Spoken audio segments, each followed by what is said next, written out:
Commissioner Garcia? Here. Commissioner Allgood? Here. Commissioner Moore is not yet here.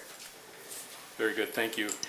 First item on our agenda this evening is a special presentation from Mr. Jenkins in regard to a site-specific urban renewal district that would cover about just short of 13 acres. Stephen, welcome. Thank you, Chair, Commissioners. Good evening. Glad to be here. I'll let Emmanuel pull up the presentation. Hopefully you have that. Thank you, sir. All right, this clicker here, it should work. Good deal. Everything's functioning properly. Love when that happens. So I wanted to come in front of you this evening to talk about a site-specific plan. I know we had just discussed this last meeting, but this area is another area that I feel could be a strong target for the agency to consider. As it relates to a site-specific plan, I always feel like there's areas of town that maybe have suffered from disinvestment or a lack of investment from the city. So I just want to make sure that we're touching all the areas that we can to help promote economic viability in certain parts of the city. So want to touch base a little bit. Here's our brief agenda. And initially, we'll talk a little bit about urban renewal as a refresher, as I did at the previous meeting. We'll discuss the properties under consideration, details and plan for the properties, and then final thoughts and takeaways.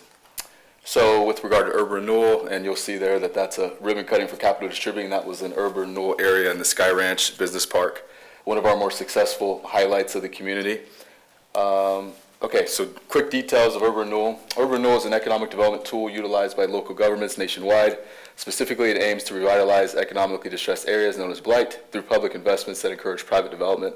Public investment can be crucial in supporting and enabling private investment, specifically with workforce housing, capital, and I spelled Capitol wrong there. I'm actually going to Washington, D.C. in July, and I'm visiting the Capitol building, so my brain was kind of going back and forth. So capital was in money in this case. So imagine an A being there. Is extremely limited to support the necessary off-site improvements.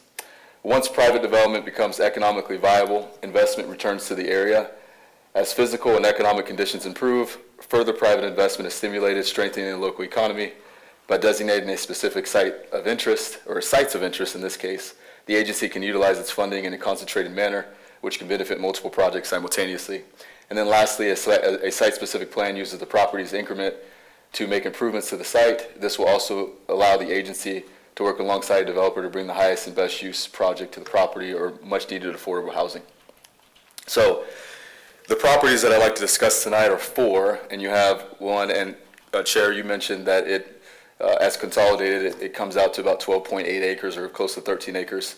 So the site number 1 is 821 North 16th Avenue, number 2 is 715 North 16th Avenue, number 3 is 805 North 14th Avenue, and number 4 is 719 North 16th Avenue. I'll give you a better picture than that in subsequent slides here.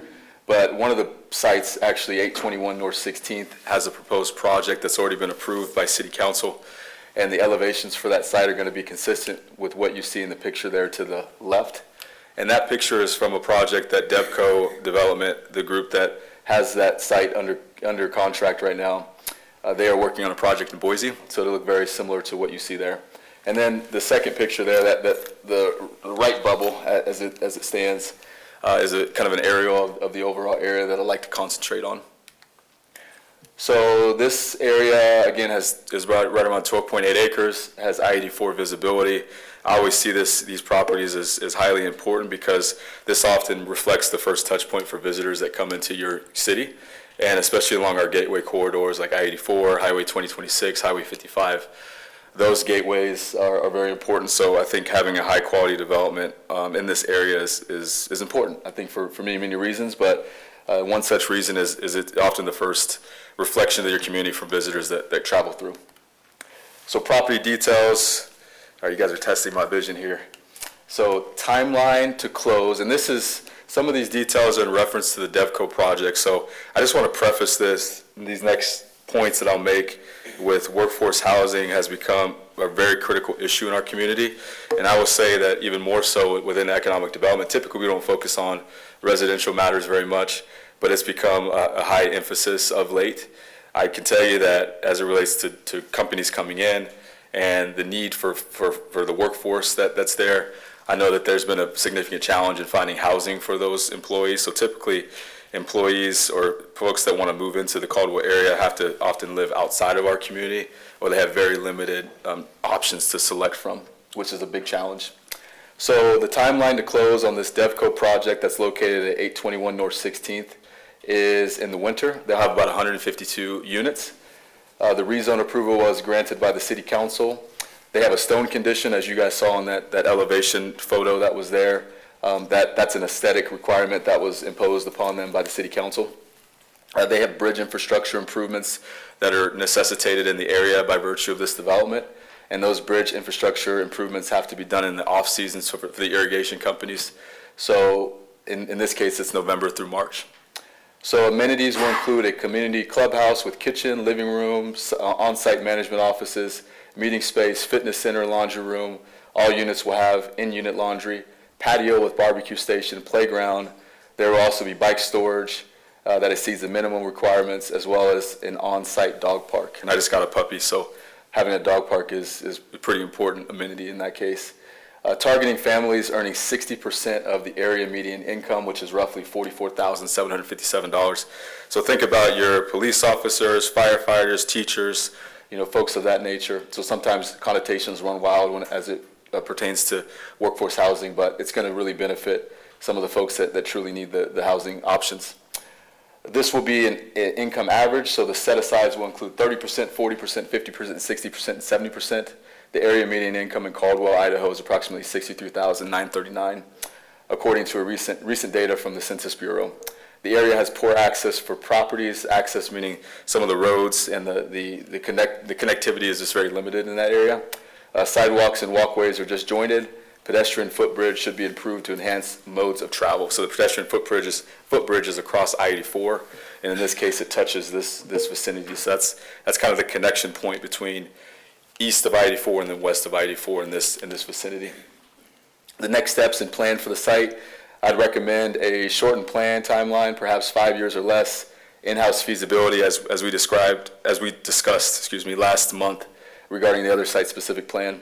Infrastructure-based project list, so this would include improvements to the 14th Avenue Bridge, 16th Avenue Bridge, sidewalks, pedestrian bridge, etc. And this could be a conduit for workforce housing and connectivity in the area.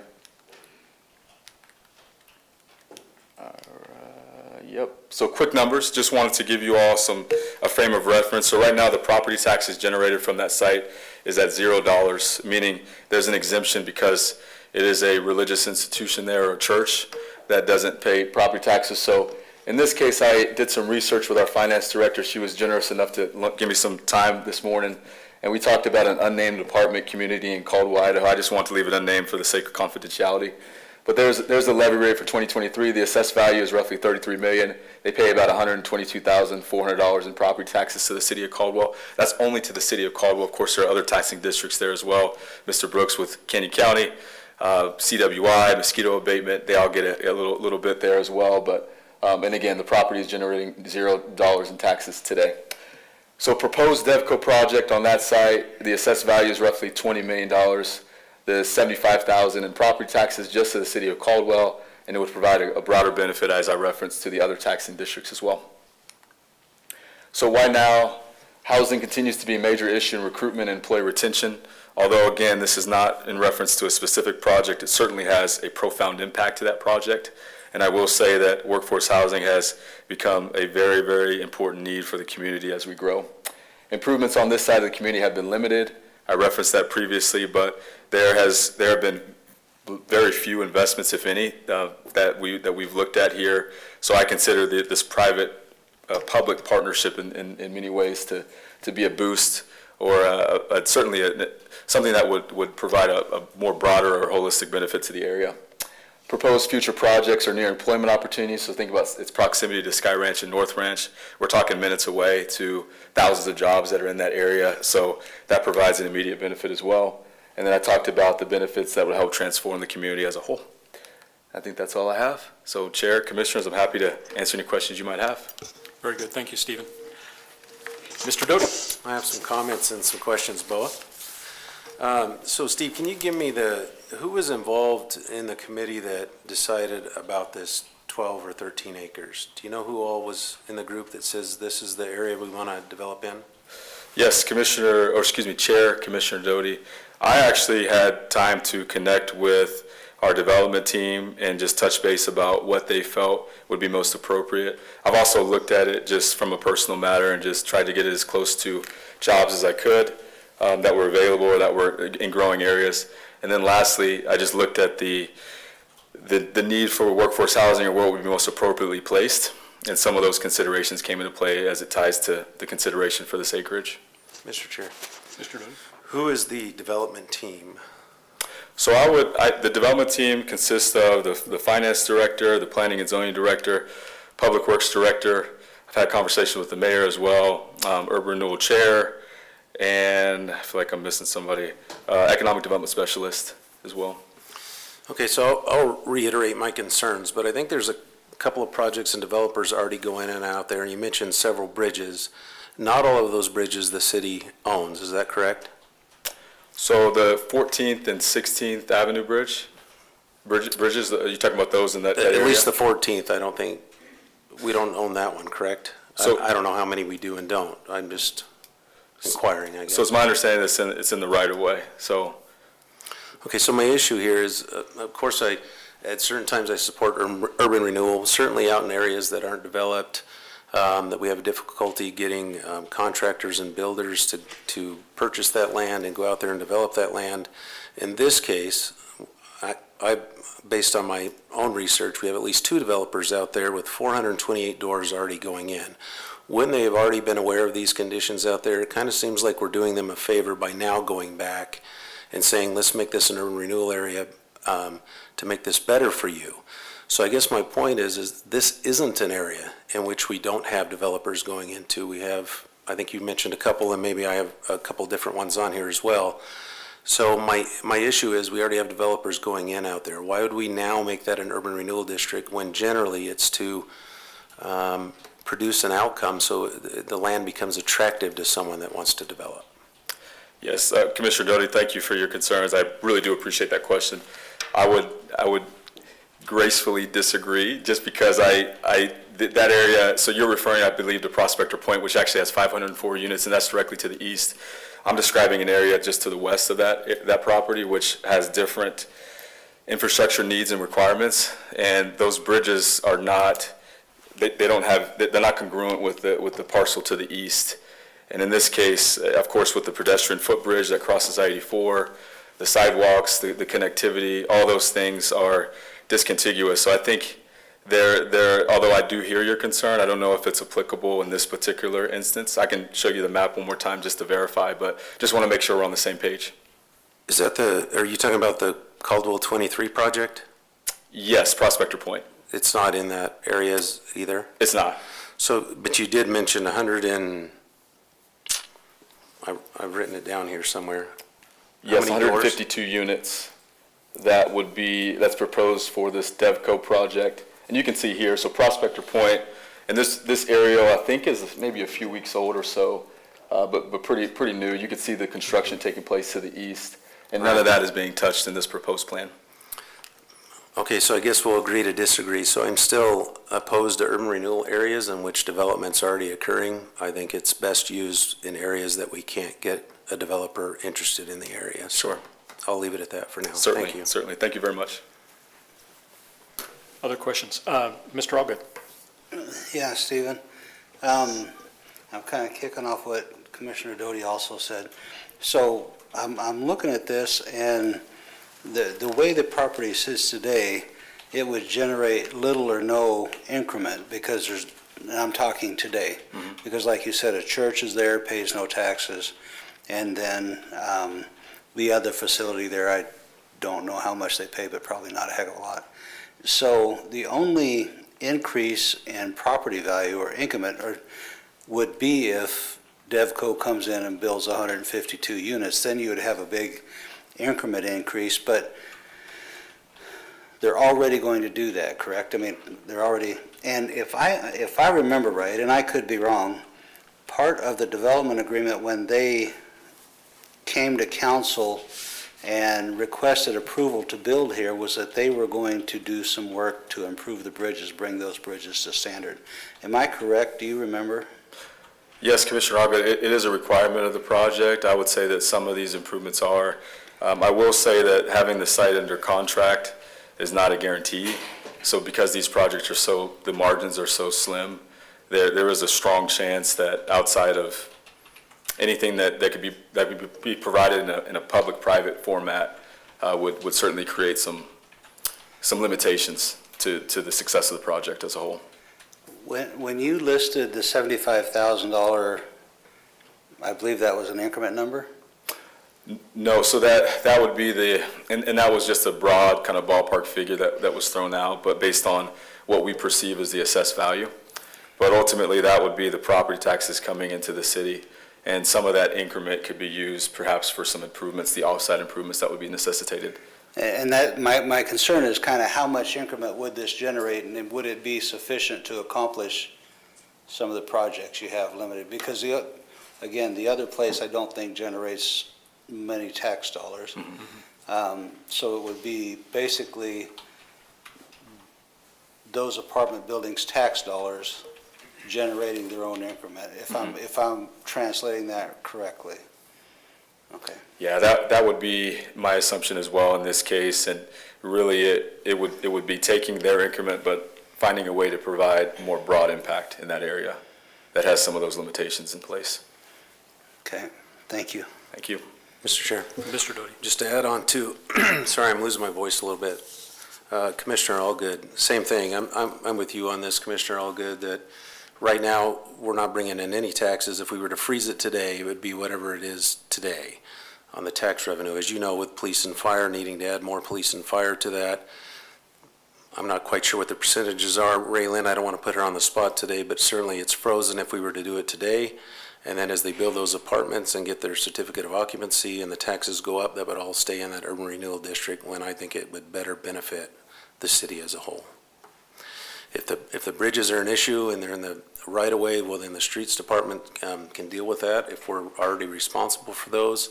I just don't think we should backtrack and supplement a developer already coming into the area that knew of these conditions when they applied and when they were awarded the development. So that's all I have to add on to yours. Thank you. Other comment, Raylyn? I just want to make a comment just so everybody's kind of clear. So right now, the property doesn't pay any property taxes because it does have a current exemption. The land still has a value. That would, if, just for transparency, that value would still go into the base and go to the city. That exemption would come off, and then the increment would go to urban renewal if we established an allocation area there. So that's kind of the change, because then it would no longer be a church, it would be a corporation. So that's the only thing they wanted to add to this discussion, is that exemption would come off. But where the money is directed is up to if it's urban renewal or not, so. Other questions? Stephen, you said that you were looking at a 5-year window with this. Would that generate enough revenue to handle the projects that would be proposed, do you think? You know, Chair, that's a great question, and I'm not exactly certain. I would just say a condensed time frame might be helpful. I know that there's some concerns about some of the needs that would be required because of perhaps the residential units coming in. So finding a way to condense that in some manner, you know, with working closely with our Public Works Director, our Finance Director, and then finding a way to provide a time frame that was adequate for this commission to consider. I think sometimes there's, obviously with urban renewal districts, there's a longer bandwidth of time to consider, and my goal in providing that suggestion was just to look at it as a very targeted approach. Okay. Thank you. Any final questions for Steve? Very good. Thanks, Great. Mr. Thank you, Chair. Jenkins. Appreciate it. Much appreciated. Okay, moving down our agenda brings us to a conflict of interest declaration. Are there any items on the agenda this evening that constitute a conflict? Okay, seeing none, we will move on. Time for public comments, where members of the public can address the commission on any items of concern not on our agenda tonight. Is there anybody that would like to speak to the commission? Perfect. Takes us to our consent calendar. Do we have a motion in regard to the consent calendar? My voice, here we go. Mr. Chair, I would make a motion to approve the consent calendar. I second that motion. Okay, we have a motion by Mr. Doty and a second by Mr. Garcia. Any questions or comments or debate? Would the secretary call the roll, please? Commissioner Doty, Yes. Commissioner Warwick, Yes. Commissioner Brooks, Yes. Commissioner Garcia, Yes. Commissioner Allgood, Yes. Commissioner Porter. Yes, thank you. Okay, brings us to our update reports on present and ongoing projects. First one is a development report from RRC Contractors, and I don't see Mr. Cooper this evening. Do we have any updates? Thank you, Mark.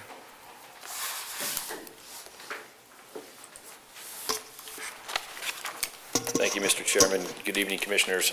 I did exchange emails with Derek Cooper this morning. We're trying to get, as I reported last month, this transaction closed. He's done substantial work on the project building permit. There are a couple things we still need in terms of prior to closing. One of them is the financing statement I've been asking for some time. I did get an email back from him this morning. He said he would get that to me soon. He said his bank has been the holdup there. We also need proof of insurance prior to closing. The reuse appraisal, of course, came in. You saw that in the consent agenda. That came in where the developer would have expected it to come in. So, those are the items. I asked him to be here tonight. He said he would try to make it. I do believe, the dominoes could fall into place relatively quickly, and as soon as they do, we will move this to closing. But that's the status of it tonight. Okay, very good. Any questions for Mark in regard to Mr. Cooper's project? Mr. Doty? Of course, I've got one. Sure. As we've discussed many, many times, we certainly appreciate Mark here speaking for the contractor, but I think they need to show up and speak to us as well. Just saying that they hope to make it here and they hope to be here. They don't have to show up if they tell us that. So I think before it's given final approval, that the contractor should appear and speak to the commission, just like we've asked for at least 10 times. So, thank you. Very good. Any other, Mr. Allgood? Yeah, Mr. Hilty, when I was reading this reuse appraisal, it said that it's considering a couple of extraordinary factors. One of those factors being that the developer builds what they're saying they're going to build. Do we feel comfortable and certain that that's going to happen in that fashion? Well, it's a requirement under the DDA. And my understanding was what the reuse appraiser saw was the actual, some of the documents that have been used in the building permit application process. I know there's been meetings with P&Z. Stephen, have you been in on those meetings? On Derek Cooper? Yes. Okay, so let me go between here. My understanding is that he's about ready to pull permits. He is. Okay, which means that the plans are very far advanced. He still has to build it, and it's a contractual requirement for him to do that. Okay, and but- that was the thing that stuck out. I'm sorry, Mr. Chair. That was the thing that stuck out is I'm fine with it as read, as long as he builds what was appraised upon. Right, and we have had, I didn't mean to cut you off, Yes. Commissioner. We have had situations where projects were modified, and we went back and had the reuse appraisal updated. So there would be a two-step process here. Number one, he'd have to get relief from the agency to do something different than what he's proposed. And if the agency was comfortable with that, we would need to have a reuse appraisal redone in order to make sure that those changes, didn't materially affect the reuse appraised value. Thank you. Thank you. I just will speak that I know both Stephen and Mark, I was involved in an email chain. They did kind of push Mr. Cooper to be here and tried to make Microsoft Team arrangements at the last minute. And I'm not sure what fell through, but our staff did what was asked of them. So thank you. Thank you, Mark. Brings us to our update report from Sean. Welcome again. Yeah. It's the most beautiful place to be on a Monday night. I haven't missed one yet since I said I'd be here. But we basically have the same update. We're waiting on conveyance of the property, and there's only one like minor hiccup, and I think it was just that the title for the Arthur Street hadn't been put in Urban Renewal's name, so they just need to update the title commitment, I believe. Other than that, once we get that, we sign a waiver of our closing conditions, and then I think we're good. Then we're shooting for this week. Shouldn't take any longer than that. Any questions for Mr. Maybach? Mr. Doty? I'm just going to say that I appreciate you showing up. With all Yeah. the technology you have today, it should be pretty easy to make an appearance here, and you have. You showed up every time, and I think you spoke in favor of that, and I just want you to know I appreciate it. All right, I appreciate it. Very good. Any other questions for Sean? Mr. Garcia? No, I just wanted to say the same thing, appreciate it. Yeah, well, I said I'd be here, and it's helpful for me and for you, so. Thank you. Great. Thanks very much. All right. Brings us to our third update report on the proposed amendments to the original DDA with Lux Theater and the 905 Arthur Street. Good evening, Ophelia. So I was under, sorry about that, let's see here. So I was communicating with Carrie Smith, who represents property 905, and I'm not sure exactly why she's not here today. I sent her the agenda on a Wednesday, letting her know that she is on the agenda, but what I can provide you is what I know so far in terms of this parcel. So, Mr. Chair, may I interrupt? You may. Mr. Doty? And again, I appreciate Ophelia being here, but Carrie Smith should be here telling us what the issue is or what she has with this property. So I don't think city employees should be defending the developers or the contractors in trying to save their bacon up here. They should have sent someone to the meeting. I'd be happy to listen to Ophelia if that's the ruling of the chair. But again, it's not Ophelia's job to defend the company that's asking for the favor. Thank you. Other comment before I speak to this? I agree with Mr. Doty. okay. I think this is a project that's been on the books for a long time now, and there are some significant deadlines that have been missed, and I would appreciate Carrie or a person from their organization being here as well. So, Ophelia, if you don't mind, we'll let you off the hook Okay. for speaking for them. Thank you. I still appreciate you, Ophelia. Just want you to know that. You're welcome. My frustration isn't with you.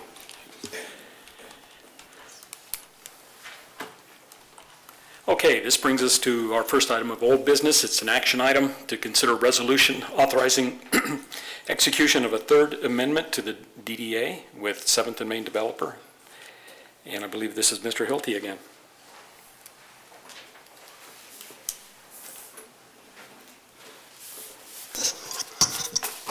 Thank you, Mr. Chairman.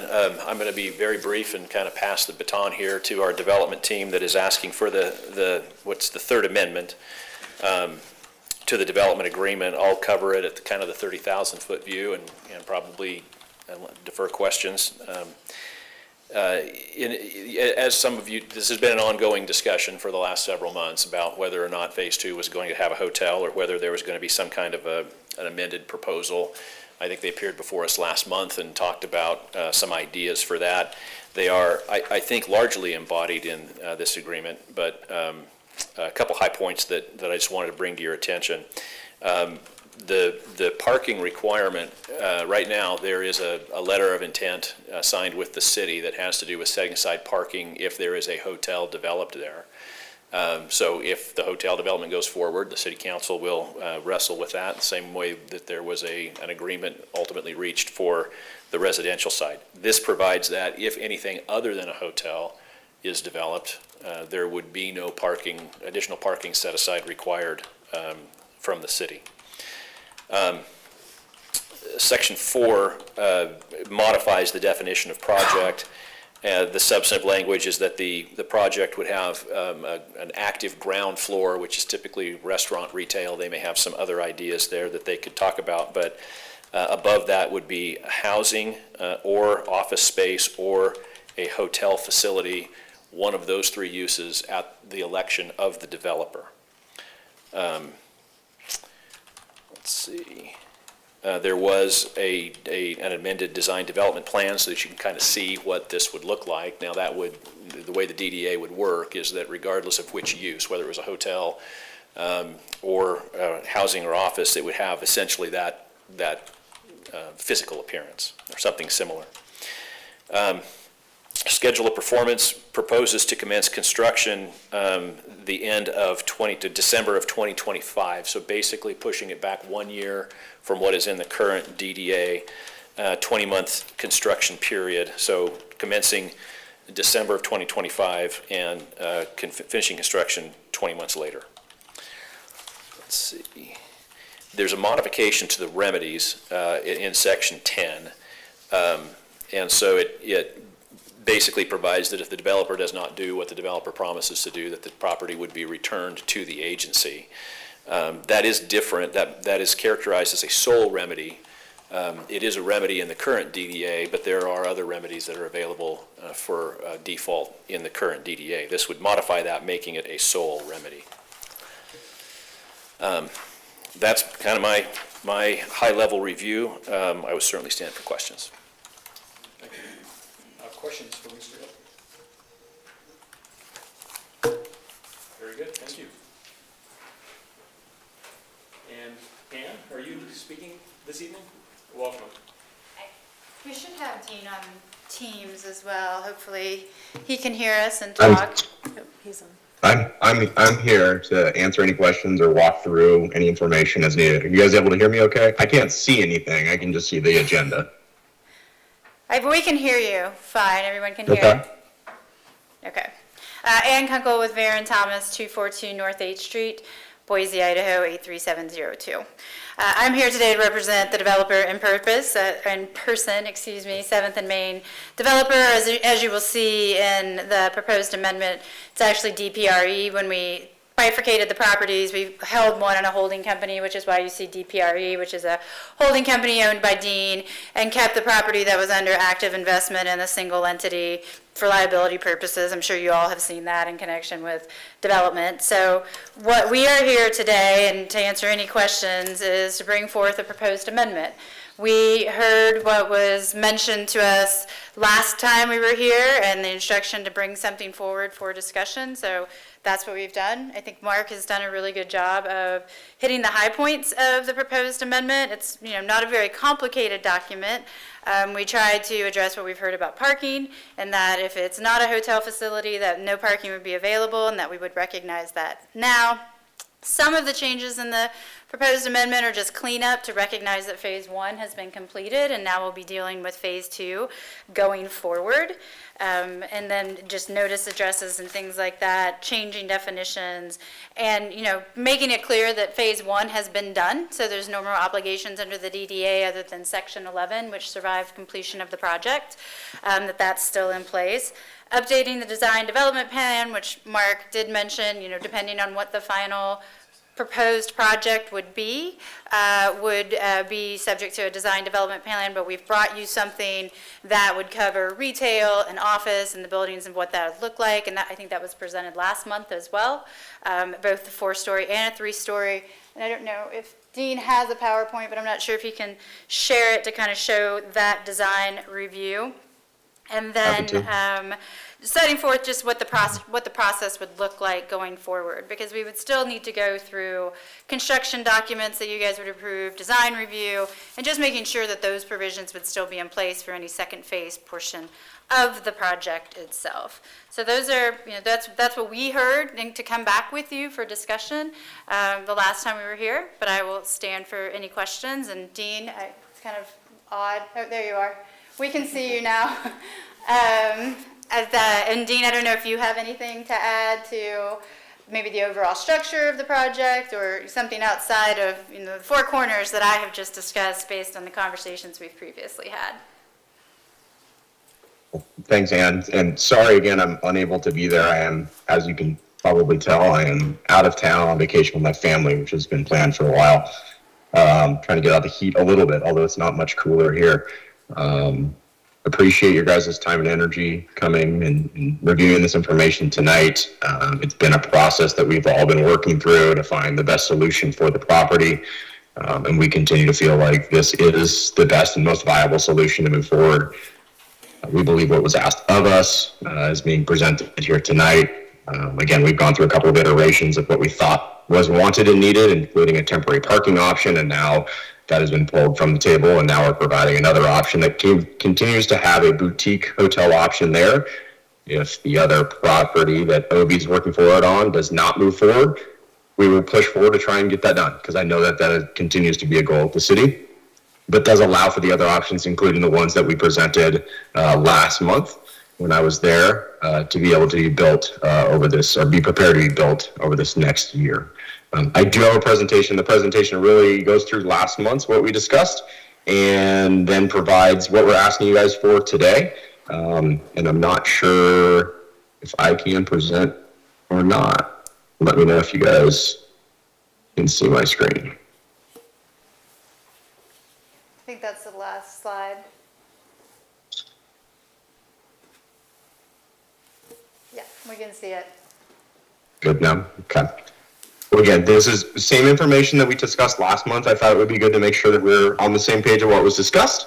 And then at the end of this, there's a couple of additional slides of what we have adjusted from conversation or what we heard last month and what's been adjusted in the amendment document or provided in the amendment document.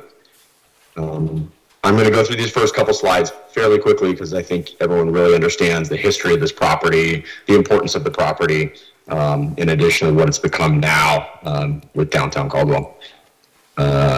This slide I think is important. Is there a comment? So I can't see anyone, so I just heard a noise. Nope, I think. So this document, okay. This document I think is important, which just outlines our current schedule of performance, and the 2 items in here that are not in green are the only 2 of the 20 that we have not been able to complete, and that's what we're continuing to talk about today. Make sure that we can complete what we committed to do, including making sure that we are present, either myself or someone from our team is present at these meetings, because we know and we've heard tonight how important that is to the Urban Renewal Agency. This walks through what the current agreement has and what we proposed last month. And then again, the imagery of what the project could be in terms of its scale and size compared to the currently completed Tillian project. Going through kind of ground floor activity, how it meets up with the current building, and then the letters of interest. Continue to have great relationships with both of these groups. Both of them continue to have interest in coming into the community. And they like the timeline. They're not really active and wanting to move very quickly right now, but they like the timeline of when this building's going to be complete. They also like the ability to work with us to make sure that what we prescribe for that ground floor works for their operation, which is very important for both of these operators. The timeline that Ann pointed on really points to, starting construction by the end of next year, and anyone that goes through design, entitlement, and permitting process, a 12-month process is fairly typical. Sometimes you'd think it might be fairly aggressive, but we've had a great relationship with the city and working through the entitlement and permit process and think, we can meet this timeline. We're being conservative on the total construction timeline. I think that 20 months is probably long, or 18 months is long. I think we could probably bring it in, probably not within the year of 2026, but probably by early 2027. So this is what was presented last month. This is what we asked you guys to recommend, which is basically working with staff so that we could come up with the amendment. We heard from that meeting that you wanted us to come back to you with what we were requesting, and so that's what this amendment is providing, is what we're actually requesting. So from that amendment, the amendment that is in front of you or that you have reviewed thus far, so what was prescribed last month and what we've added to that. So we asked before for a mixed-use housing retail project to be in place of a boutique hotel. We asked to extend the construction timeline to be no later start date of December 1st of 2025 in here. I think it may be, and correct me, I think we may have put 31 in the amendment, just made it the end of 2025. Providing the clear ability to take the property back if we do not break ground within the proposed timelines, and include requirements to allow this group or a subsequent of this group to approve the schematic design drawings that have been provided. And then in addition to that, what we heard from the last meeting was to allow also an office function. We heard that there may be a greater need for office downtown, and we are willing and excited at the opportunity that we could lean into that. And we are happy to come back in a short timeline to provide, here's the information we understand for office market down there, and here's what could be afforded by an office market, and if we think it's a viable project to move forward. So we added office to one of the options in addition to the boutique hotel, residential and ground floor activities with retail. Noted in the agreement, there's no additional parking from the city as part of phase 2, except if we build a boutique, if we build the hotel. And then we're not asking for any additional capital reimbursements associated with this property, unless, of course, it moves forward as a hotel, and then we would have to discuss what that means. Again, as I've mentioned before, we are not the hotel developer. We would bring someone on board to work with us in the development and operation realm.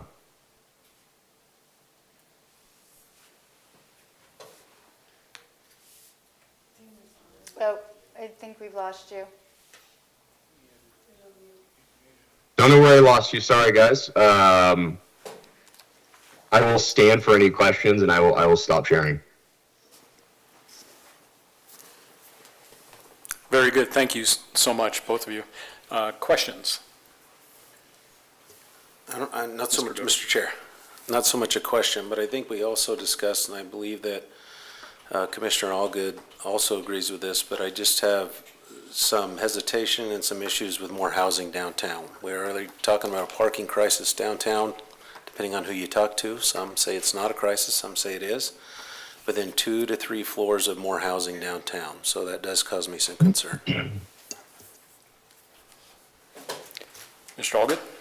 Yeah, and I'm just repeating what I've already said, but I sincerely appreciate Dean coming back with these ideas and working with us. But, and the last meeting we were at, he discussed, the ability to put workforce housing down here would work excellent for them. However, my opinion is workforce housing down in our downtown core is not, although we need housing, not in our downtown core. I like the idea of offices. I like the idea of real retail space. But 3 or 4 stories here is a lot of new residents in our downtown area, and I don't think I would approve that. Other comments? Mr. Chairman? Mr. Garcia? This might be more of a question for Ophelia, but has there been any issues since the housing unit went up with businesses complaining about parking?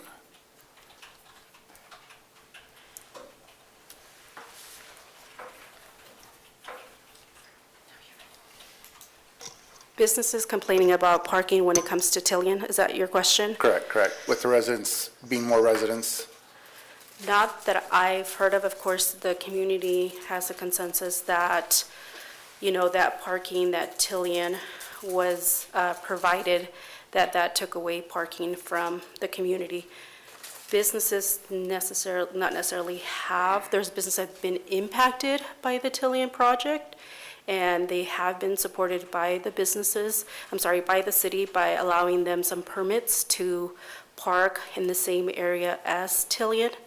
My understanding is that 94 units have been leased from Tillian, but I haven't heard specifically from businesses, only those businesses that are using the same parking, that they would have preferred that for their customers.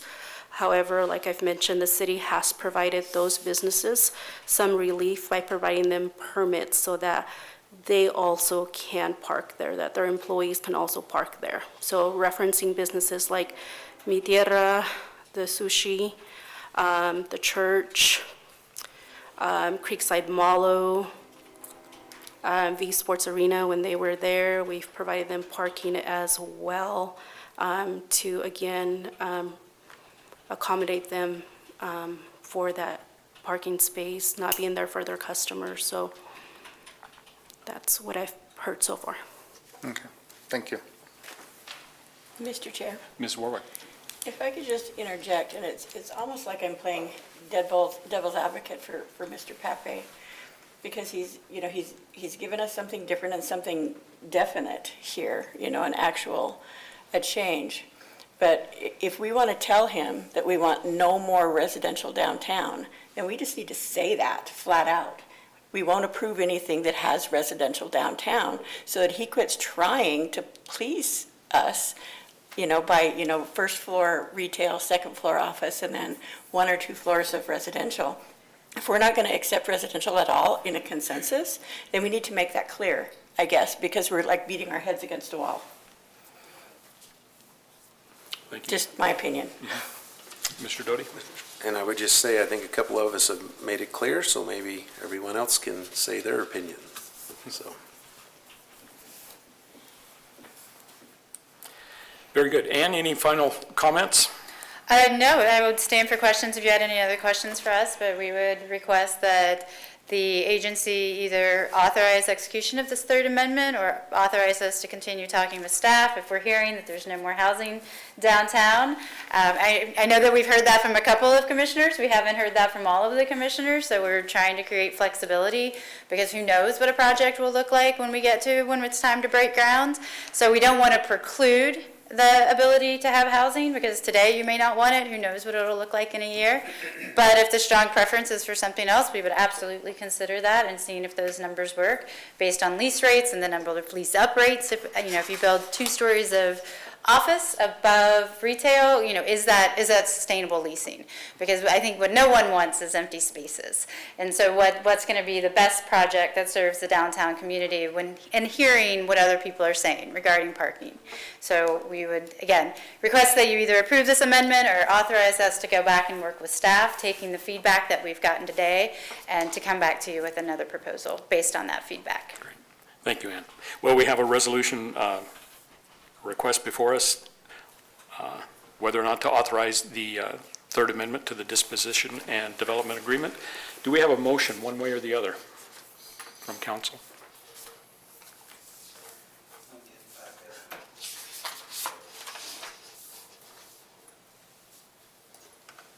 Mr. Chair, if you're looking for a motion, my motion would be to not approve the amendment.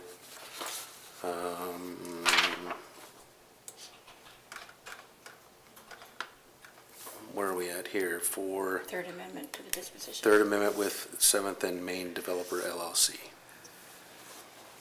Okay, we have a motion to decline. Do we have a second? I will second that, sir. Okay, we have a second. Any further discussion? Mr. Chair, Ms. Warwick? I think we need to give them some direction because we just keep saying no to this. Let's tell them what we're going to say yes to. The hotel Okay.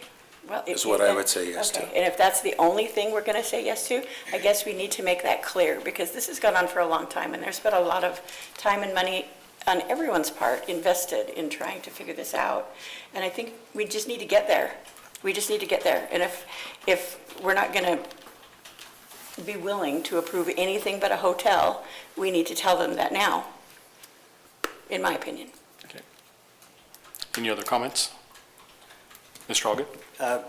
My comment would, and I agree with Julie, this shouldn't be continued strung out, but my comment would be that I would still listen to something that did not include residential. If it was offices and retail and commercial, I would listen to that. Okay. Well, I'm sorry. I'll second what Mr. Allgood said. I think there has to be some options on the table based on what the market's doing at the time, so. May I ask a question for clarification on that? When you say no residential, would you consider condominiums as residential, or, because it's residential, but it's a different type of resident, people generally will purchase those and stay longer. I just want to make sure if we're encompassing the entire residential world, or affordable housing, or market rate apartments or condos. Thank you for your time. No, probably not. Okay. Well, we're kind of wrestling with 2 different issues here. We do have a motion before us that we need to vote on, and we will ask. I would support Commissioner Doty's original motion to start with. Okay, very good. We will ask Angie to take the roll, please. Commissioner Doty? Yes. Commissioner Warwick? No. Commissioner Brooks? Yes. Commissioner Garcia? No. Commissioner Allgood? Yes. Commissioner Porter? No.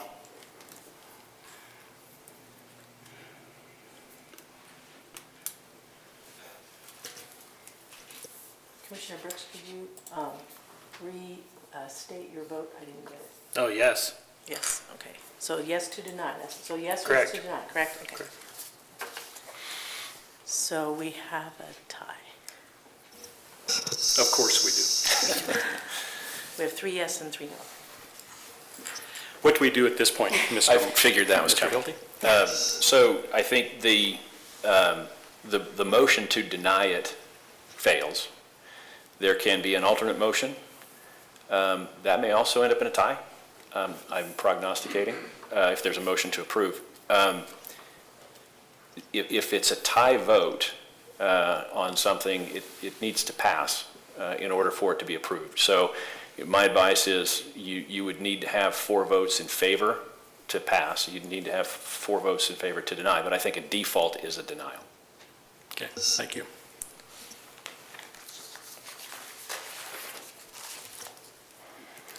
Can we reframe a motion in some fashion? I believe so. Would you like to attempt that? Well, I'm not sure. Commissioner Warwick, do you have any ideas on reframing a motion?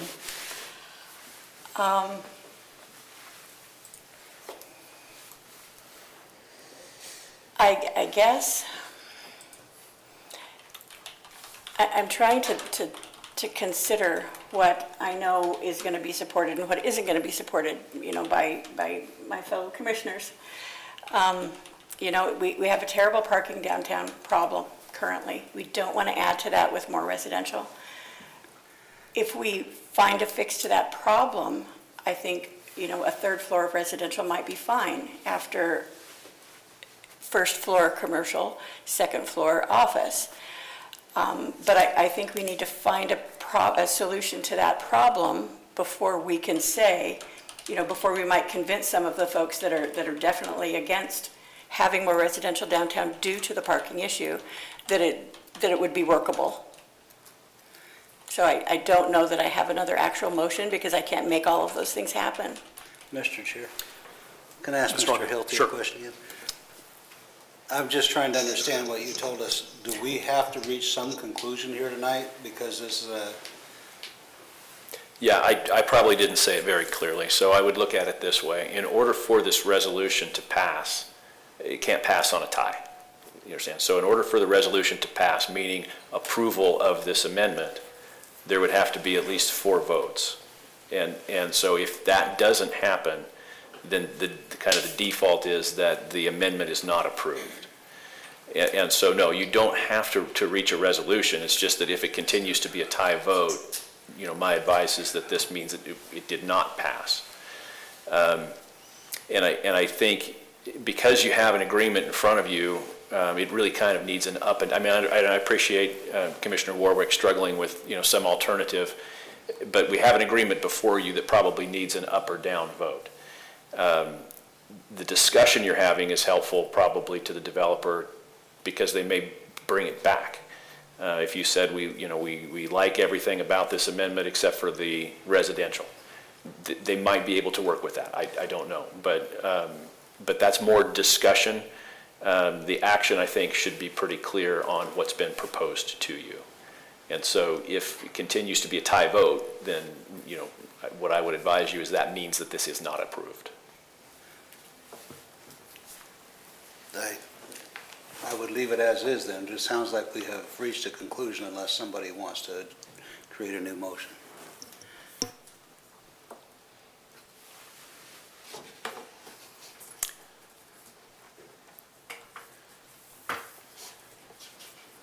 Well, Mr. Garcia?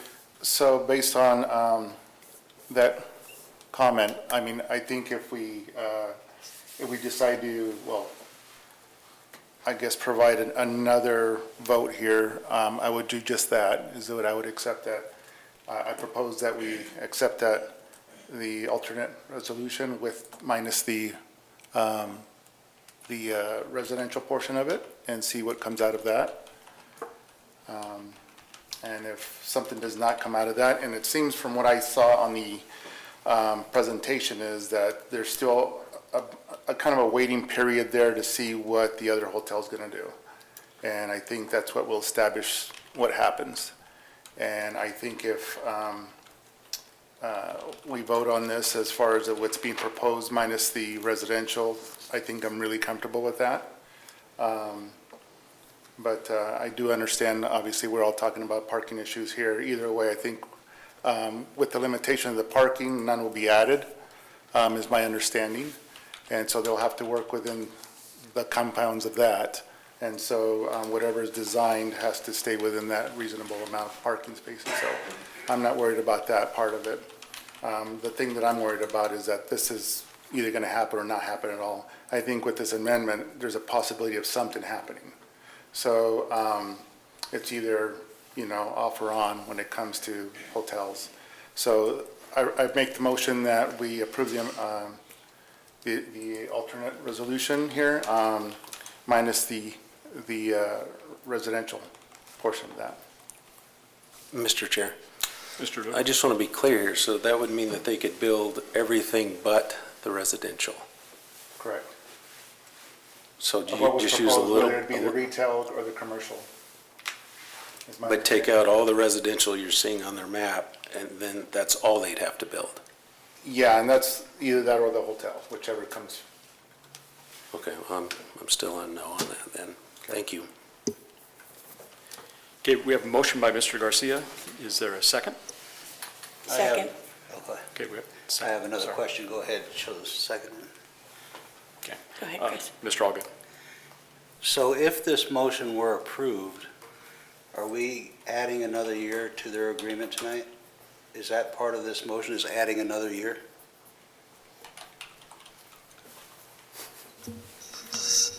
Mr. Chairman, Commissioner Allgood, I want to make sure we're clear on the motion. So it has to do with a modification to use only. Is that right, Adam? Yes, it is, and my understanding on the current agreement is that they would break ground or start their project before the end of the year, correct, in order to stay within there? Correct. And so I think the motion then would grant the additional year, if that's the only thing you're changing from the draft. Correct. Okay, and so then to follow up, there would be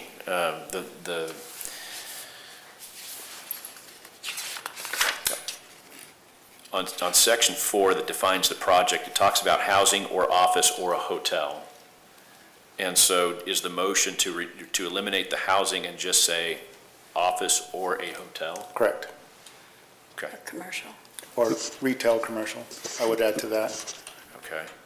Mr. Chair. I'm sorry, I was just, and so the exhibit would remain, right? There's an exhibit that shows what this thing looks like, right? Sort of regardless of use. That would remain Correct. unchanged. As they stated in the presentation, whether it be a hotel or retail or whatever they decide to do, the actual appearance would remain the same. Okay. And I know, Commissioner Doty, you got a question. I want to make sure that, an amendment requires both parties to agree.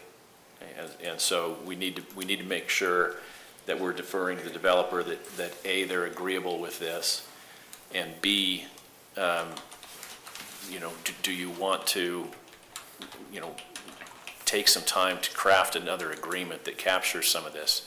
And we need to be comfortable that we know what exactly the agreement's going to look like, because it's different than what's been presented. And so I don't know how you feel about that, but I just want to make sure that the commission is aware the amendment requires both parties to agree. So if you want to tweak it, I think that's okay, as long as we can capture exactly what you're tweaking, how it's changed, and that the developer is in agreement. Understood. May I speak? Can I make a comment, Mark? I don't know. One moment, Okay. Mr. Doty. I just still want to clarify, so a couple of things. Don't forget this still has to go before council. But secondly, I'm still a little confused. So do they have to build, Adam, are you saying they got to build 2 to 3 floors of all the things you identified, commercial space? So Business obviously space. it'll be a mixed-use building, so it could either be the mix of either one or all of one, obviously. So it'd be retail, commercial, office space, whatever they could fit within that parking allowance is how I see it. So minus the residential portion of it. So no additional parking would be added based on the requirements of what was originally agreed upon on parking counts to that project. So that's kind of where I sit at that. All right, thank you, Mr. Chair. I think I have my information. Ann, back to you. Thank you. So my apologies for interrupting. I think to Mark's point, we would want to reevaluate that, because what we would like to do, if that's the concern, is more housing, though, is to allow some flexibility, that if we come back to you and it's time to break ground, and you guys have determined that more housing is necessary, that we would have the flexibility to do that with your consent. And of course, I would have to speak with Dean and my client on the development team, but I would prefer, standing here today, not to wholesale exclude it, but to give the commissioners the ability to maybe reevaluate where something is in a year, because you may not know where that is in a year, and housing may make more sense at that point. And if we remove it completely, and we would propose language, but if we would remove it completely from the amendment now, that wouldn't give us the flexibility to move forward under an alternative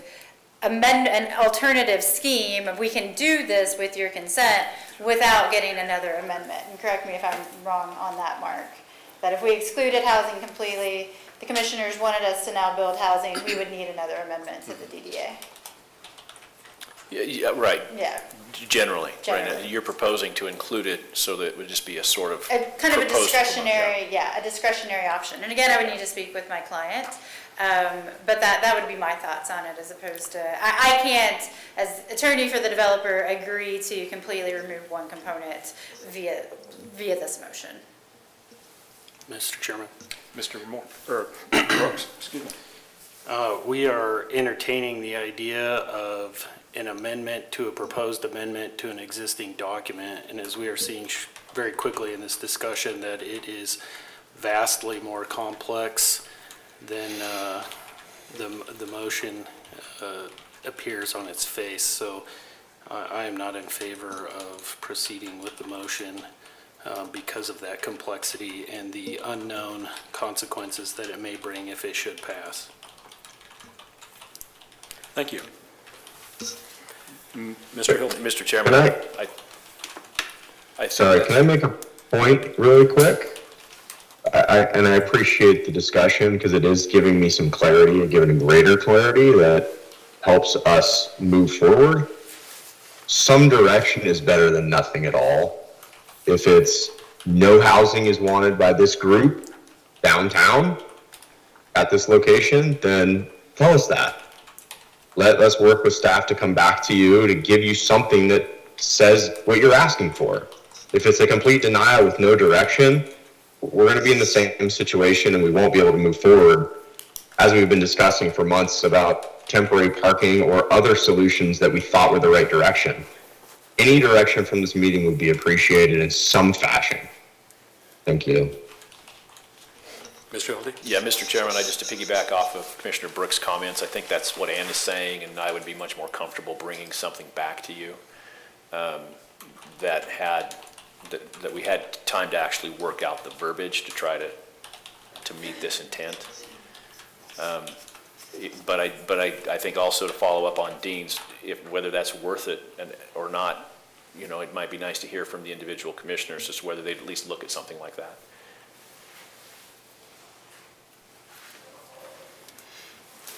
Mr. Allgood? Oh, I was just, Oh, you're just looking? well, I think I'm agreeing with everybody. I agree with Commissioner Brooks completely. It's far too complex for us to do it on a short motion here. And I would appreciate hearing in detail or being able to see in detail what I would be making a motion on. And I think, Ann, have we been somewhat clear tonight? I mean, if you were to come back next month, do you feel like you would be comfortable with something based on what you've heard here today? I do. I mean, I think what I have heard tonight has given us a lot of direction, which I appreciate that. And so, yes, I think that we could definitely fine tune that. What I'm hearing is that we need to fine tune what is the definition of the Phase 2 project and what can be built. Right now, as we're looking at it now, I would just be asking that we could build in some flexibility with your approval just because it's forward-looking. But I do have the direction, and I'm hearing what everyone's saying, to be able to craft this and bring it back and be much closer to, and hopefully there, based on the feedback that you guys have given us this evening. Perfect, thank you. Procedurally, Mark, how do we move forward here? Do we table this, or do we just stand by the previous action that we took to deny this? Mr. Chair, you have a motion on the floor, so we either need to Yeah, we do. dissolve that Okay. or... So that could stand for a second or could be withdrawn in light of this discussion. I think that's up to you, Commissioner Garcia. If this is something that obviously we can table and bring back, and it's not dead, then I would withdraw the motion. Yeah, I think that's what we're Okay. hearing from Then I you. would withdraw the motion and come back with a clean resolution, and something we could vote on. Even though I'd hate kicking the can down the road, and we've been going through this over, but I think we're getting close here to something clean and final, and say yes or no at the next meeting, just be done with it. So, Okay. Do we need a motion to table this, Mark, or we No. just consider it? Okay, very good. Ann, thanks. Thank you. It's always a pleasure. Okay, this brings us to our first item of new business. It's to consider the commencement of Phase 1 environmental study on the Kimball and Arthur property, funded by the Urban Renewal Agency. Stevens, back.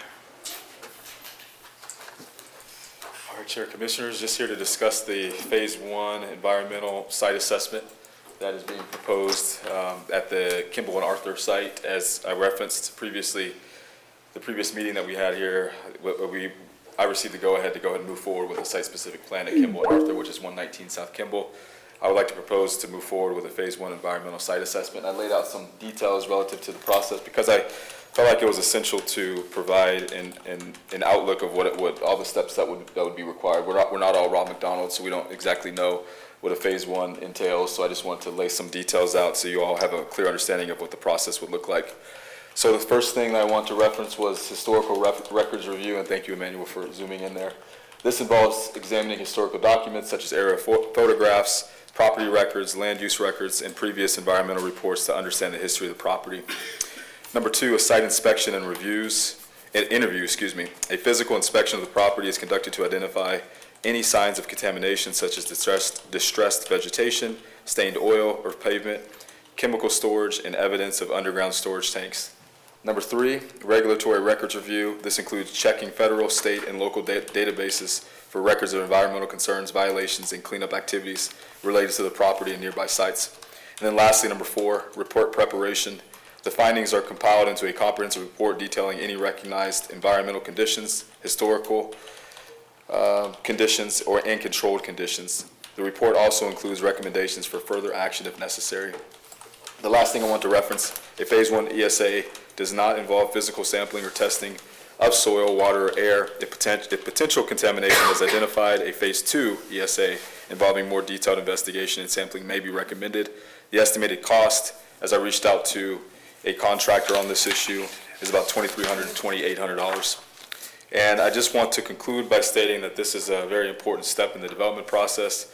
I don't want to stall development from occurring at this location at 119 South Kimball. So in an effort to do that and expedite the process, I want to bring this before you today so we can get a jump start on this Phase 1 environmental site assessment. And with that, I'll stand for any questions you have. Okay, any questions for Stephen? Mr. Chair, Ms. Warwick? so this is the old Mr. C's property we're talking about, is that right? Correct. Okay. We haven't done any of that before? So Chair, Commissioner Warwick, we do not have a Phase 1 environmental on that property, is my knowledge, based on my knowledge of the site. I know we've done a survey of the property, and we've done some examination of the soils on the site, but not a traditional Phase 1. Okay, thank you. No, that's what I'm wondering. Any other questions? Well, Ms. yeah, Harvey? Commissioner Warwick just made me think, because we own 2 parcels there. We have the corner parcel and then 119. There's 3 parcels, one owned by Aztec, and then there's the Mr. C's Carpet and what used to be Duke's Pond a million years ago. So there's 3 parcels there, and 119 being the middle one. And so my question is, has all this work been done on the corner parcel? Or I'm just, maybe you're seeing it all as one parcel, I'm just curious. Yes, Commissioner Allgood, great question. And from what I know of the map and the property in its entirety, it's just one parcel. There's 3 smaller parcels that are owned by Aztec Development. I think it's Roseberry Homes LLC, according to our records. But we own the 119, which is the hard corner on there on Arthur and Kimball. And we did some compaction testing because of the demolition process that occurred at the site with the Mr. C's building formerly. But based on my knowledge, we haven't done a phase 1 or a phase 2 on the property. And my goal was to get a jump start on the phase 1 so we could try to expedite the development process. Mr. Doty? Mr. Chair, I'm still a little confused, but wasn't all that property going to be used at one time by Aztec? And so I'm kind of with Commissioner Warwick. It seems like we had to have all of that in order to award that to Aztec, correct? Or is this not something, maybe Mr. Hilty can help us out, is this not something we would have already required on that property, Mr. Hilty, before Aztec was awarded it? I get that this property has come back to us, but. Right. Mr. Chairman, Commissioner Doty, I believe it was part of the DDA to have that, with Aztec, to have that done. I think we never got to that point. Oh, okay. Couldn't have said it better myself. All right, so in short, Stephen, this is a necessary, no matter, once it goes out to RFP, we're just getting ahead of the game here. Absolutely. Having this done. And there's been some good interest on this corner lot, and so we're looking that this comes together pretty quickly. Absolutely. Yeah, Thanks for clarifying. thanks for looking ahead at that. Okay, do we have a motion in regard to this request? Mr. Chair, I'm sorry. Go ahead. I have another question. Oh, before I'm the sorry. motion. Sure, Mr. Allgood. So this is still part of the old closed urban renewal area. So we would be using finances from the old urban renewal area to pay for this? So, no, it is not an approved project on the current project list, so we are not using East Urban Renewal Area funds for this. We would have to use operating funds because there's not an established revenue allocation area there. Or is still urban renewal money, yes or no? There is East Urban Renewal funds, but because of the projects being reallocated, that alleyway project for the underground power, which was for that lot, is currently being in process. Like, it's being used in that project. It's fully been, that project budget per Mr. McDonald is being used. So I could talk to him about maybe looking this, but it's different because this is not part of, required for that alleyway project of underground power. So it's not, it's, like, the intention of this is really because of the sites. At least my understanding is the site-specific urban renewal area that we plan on doing. But we haven't finished that or have that as approved allocation area, so. Can I follow? Sure. So you said this would have to come out of operational funds? Operating, yes. Aren't we kind of short on operating funds at this point in that old account? Say that one more time, I'm sorry. I was in, my understanding was our operating account for the East Urban Renewal Area was getting very low. No, it's not. So the east area has been, all of the increment funds for the east have been fully utilized. In the operating, we have about 4 million, but we still have east projects that we're paying out of that as well, so. Okay, so you're comfortable paying for this? Yes. Okay. Mr. Chair, I just have one follow-up. Sure. From maybe Mr. Hilty. So I just want to make sure I'm tracking with Commissioner Allgood. Is it legal to, since the Urban Renewal District, I'm sure it wouldn't be before us, but clearly it's causing a question. Since the Urban Renewal District is closed and no longer exists, this property came back to Urban Renewal, has not been given back to the city. Am I right so far? Almost. Almost right? Okay, well, you correct me as soon as I'm done. So I just want to make sure that we're not spending urban renewal money on something that's been closed, and how we loop that in and say technically it hasn't been closed off for that piece of property. No, good question. And I would not advise, so as Raylyn testified, she's got separate accounts. The operating account is generic for the agency. It's not tied to a particular area. What I would be uncomfortable with is saying, at this point, we still have a viable project there that we're working on, and so we're going to use that money for this. That's not the case. The only thing that was a nuance maybe, the property in this situation didn't come back to the agency. It was never transferred out we never got to that point with Aztec, so the agency's always owned it. And so the way that I would characterize this is the agency owns a piece of property. The agency wants a phase one. They're going to take it out of funds that are generally available for that. It's not a project. It's not tied to the east area.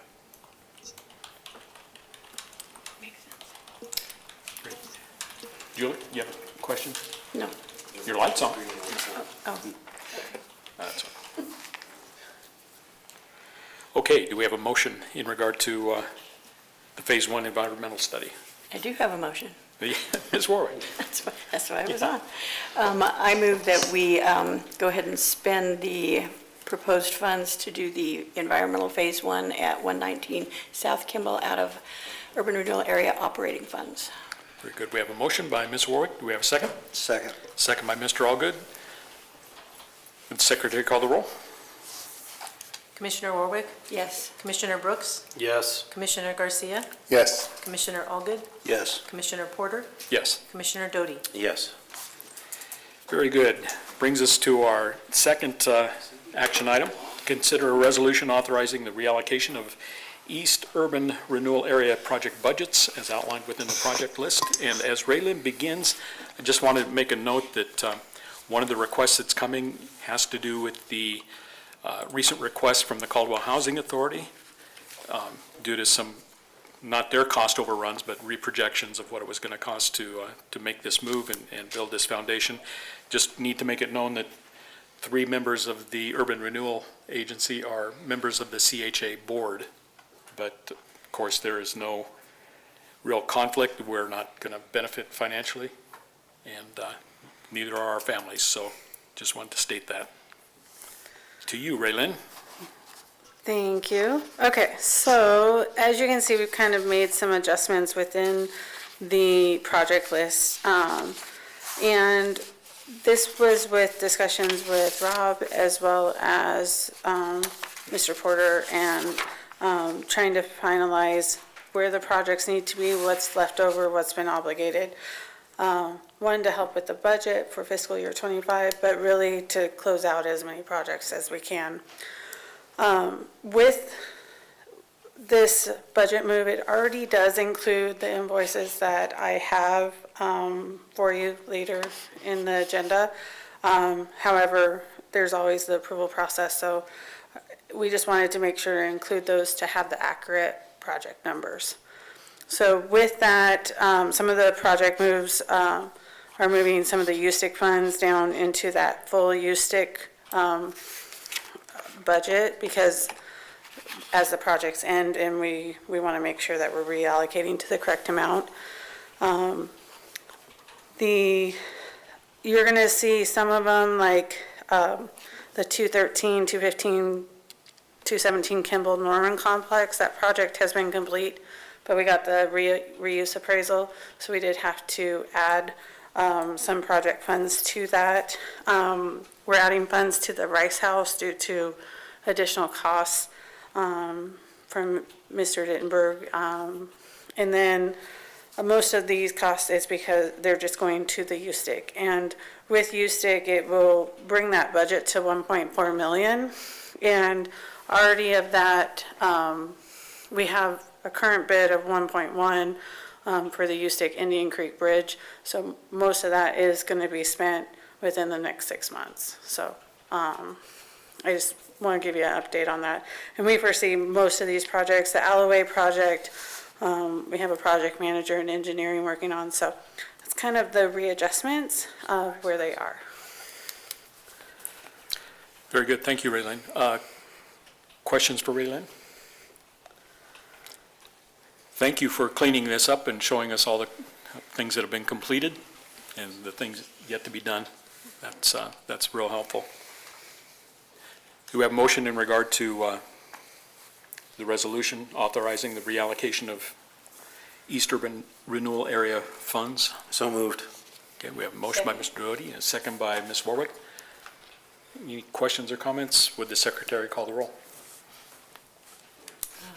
Commissioner Doty, Yes. Commissioner Warwick, Yes. Commissioner Brooks, Yes. Commissioner Garcia, Yes. Commissioner Allgood, Yes. Commissioner Porter. Yes. Very good. And since you're there, takes us to action item number 3, to consider invoices for payment from the treasurer. So, before we go through these invoices, I got a question today about the Canyon County invoices, and so I did a little bit due diligence, and we actually found that these invoices, even though we've been bringing them to the Urban Renewal Committee for approval, they haven't been going through that second set of review by engineering and the project manager. Thought they were, but we've now identified the disconnect, and so I'm recommending that we just take that off until next month, and then we'll have that due diligence. We're going back to when that did stop and reviewing all of the invoices, and then next month we'll have that for you, so that's going to be my recommendation for that, but I'll read all the other ones. So there's the $18,900 for the July economic development contributions, $91,856.44 for project 1, $8,705.50 for project 17, $2,340 for project 26, $6,435 for the June attorney services, and $6,750 for project 10. Okay, so we need to make a motion for invoices for payment less the Canyon County $102,360.86. Mr. Chair, just one clarifying question. Mr. Doty? And so the rest of the projects have been checked? And That is to correct. ensure that, so we're not just singling out Canyon County, that the rest of them were checked and Canyon County's wasn't, and that's why we're separating the Yes. rest of them.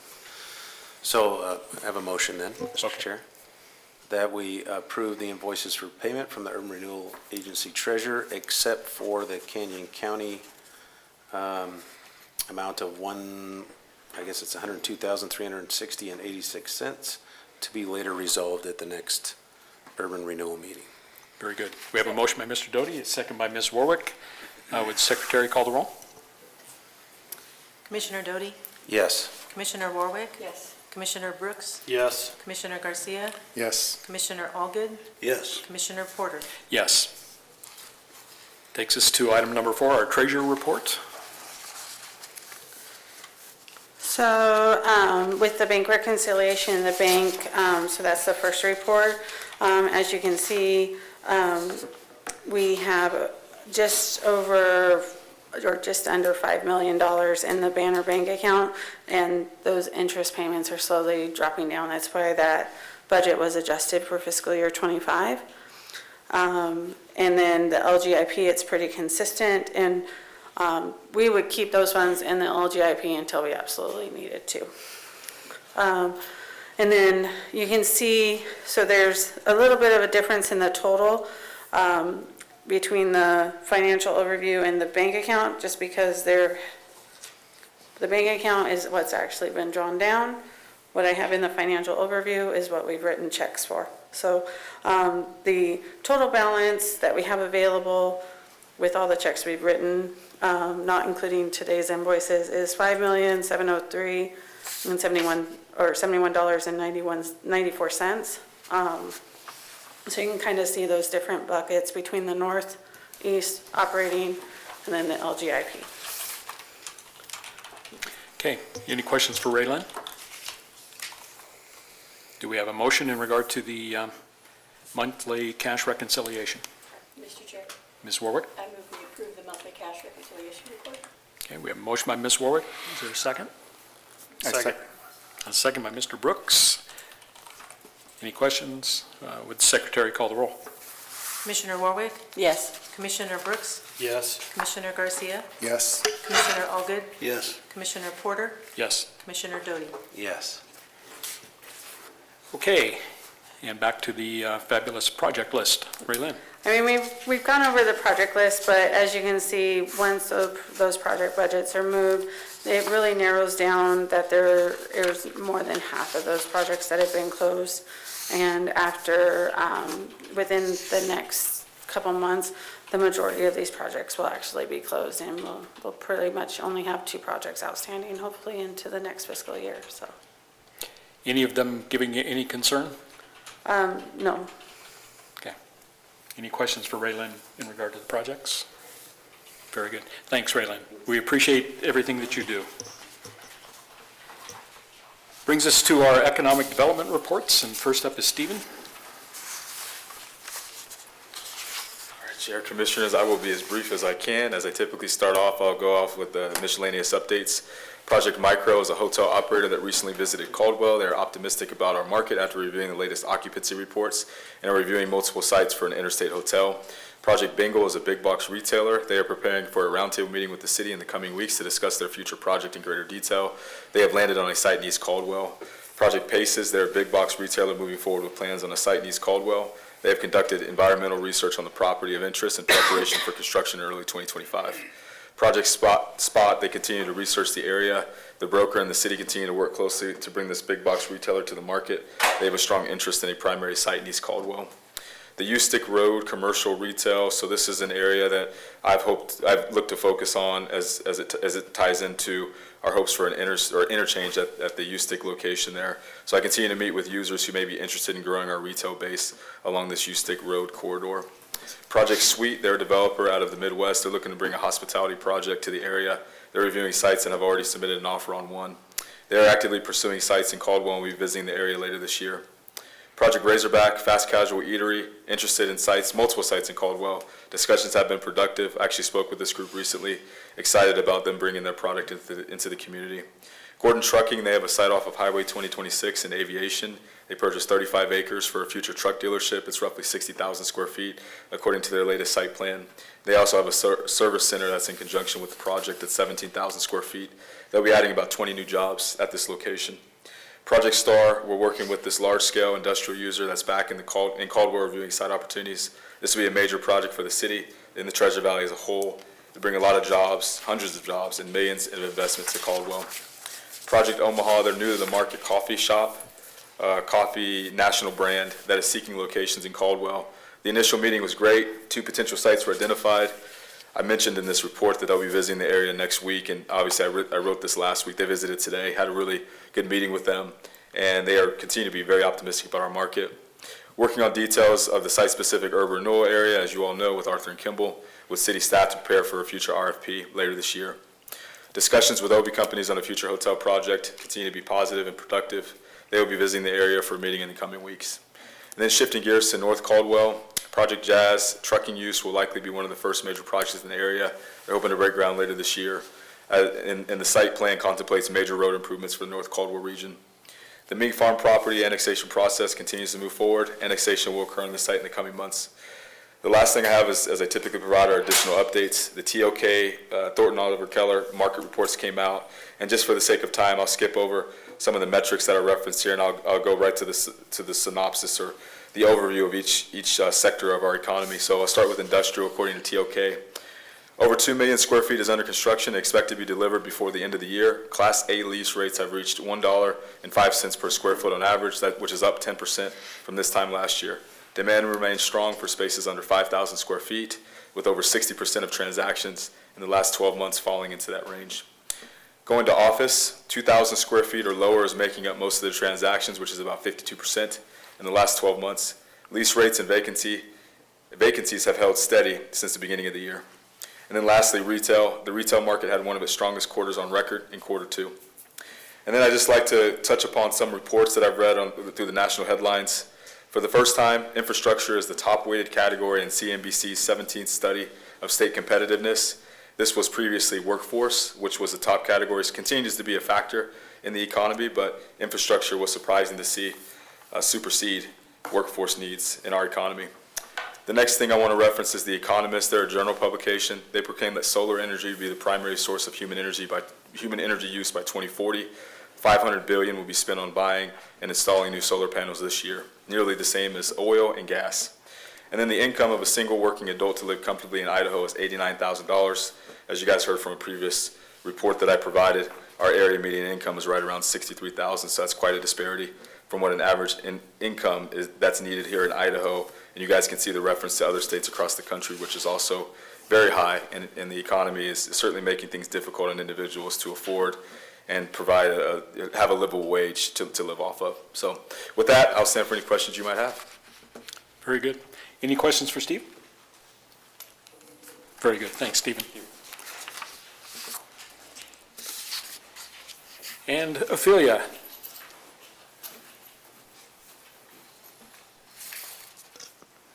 Good evening. Good evening. I'm going to go ahead and continue on the downtown updates. Project Gem, downtown business seeking new space.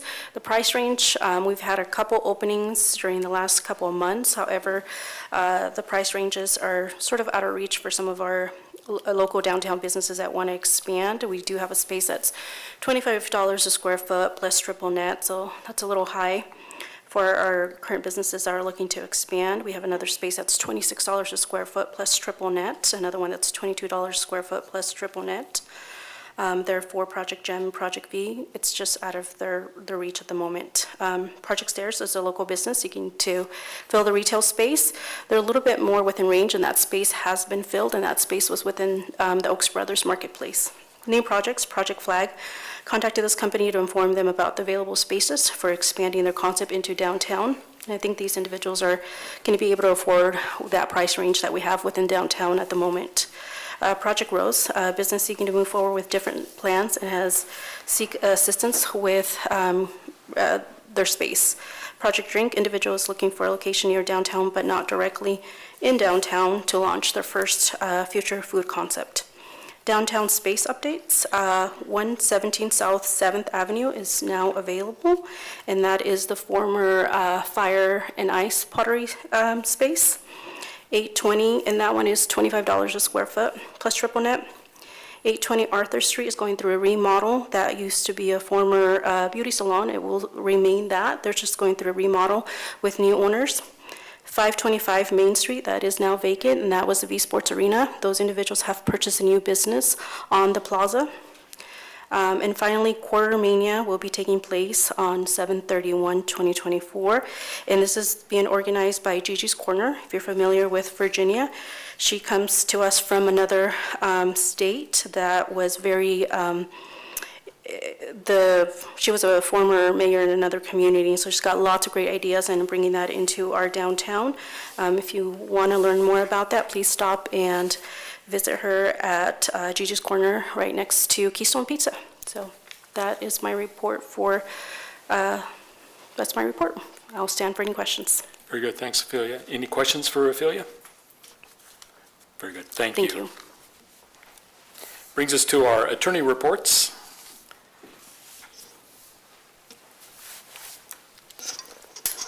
Thank you, Mr. Chairman. This will be quick. We've talked about RRC. I've shared what I know about that.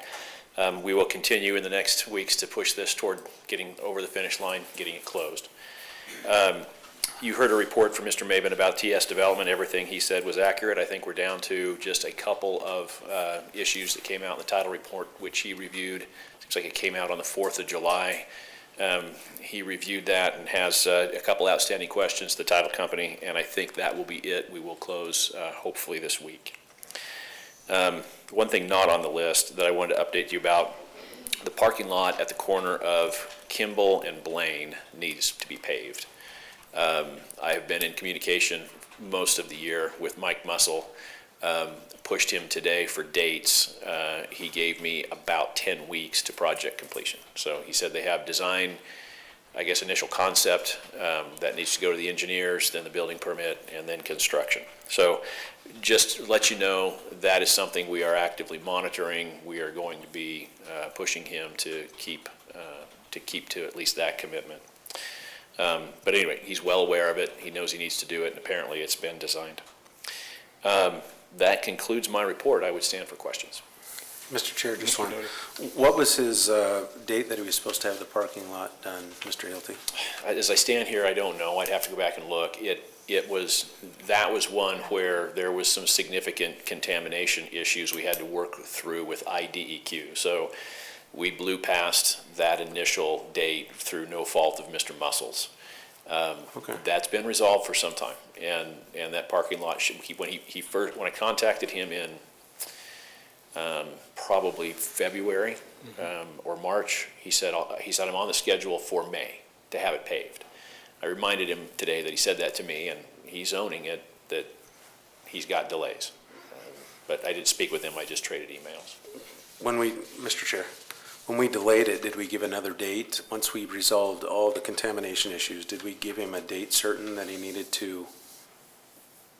I don't remember that either. I think it was just, here's the letter from, it was a restrictive covenant that was recorded, and DEQ closed their file, and I think it was get started.